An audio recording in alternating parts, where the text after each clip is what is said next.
उस रात बारिश कुछ ज्यादा ही डरावनी लग रही थी, जैसे आसमान भी किसी अनहोनी का इंतजार कर रहा हो। वो आदमी थका हुआ घर लौटा और जैसे ही उसने गैराज की तरफ देखा, उसकी नजर एक पुराने जंग लगे संदूक पर पड़ी। संदूक जो वहां पहले कभी नहीं था।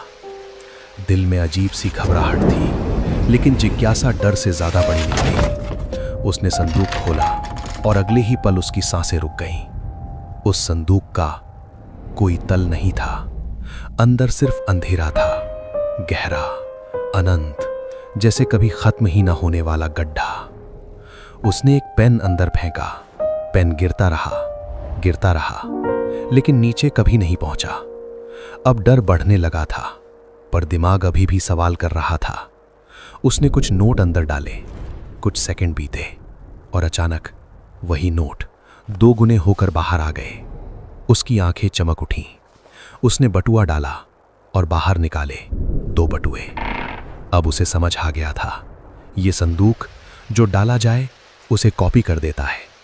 लेकिन इंसान की सबसे बड़ी कमजोरी क्या है? लालच। उसने सोचा, अगर चीजें डुप्लीकेट हो सकती हैं तो मैं क्यों नहीं? और यही उसकी जिंदगी की सबसे बड़ी गलती थी। वो धीरे धीरे संदूक के अंदर उतरा। अचानक सब कुछ घूम गया और अगले ही पल धड़ाम वो अपने ही घर के फर्श पर गिरा, हैरान, घबराया, डरा हुआ। जब उसने सामने देखा तो उसकी रूह कांप गई। उसके सामने वो खुद खड़ा था, वही चेहरा, वही आंखें, वही आवाज। अब संदूक ने उसे भी कॉपी कर दिया था। डर ने उसके शरीर को जकड़ लिया। वो भागा बिना पीछे देखे, सीधे अपनी गाड़ी की तरफ। गाड़ी स्टार्ट की और पूरी ताकत से घर से दूर भागने लगा। लेकिन डर उसके साथ ही बैठा था। कुछ दूर जाते ही उसकी आंखें भारी होने लगीं और वो बेहोश हो गया। जब उसकी आंख खुली तो जो उसने देखा वो सबसे डरावना था।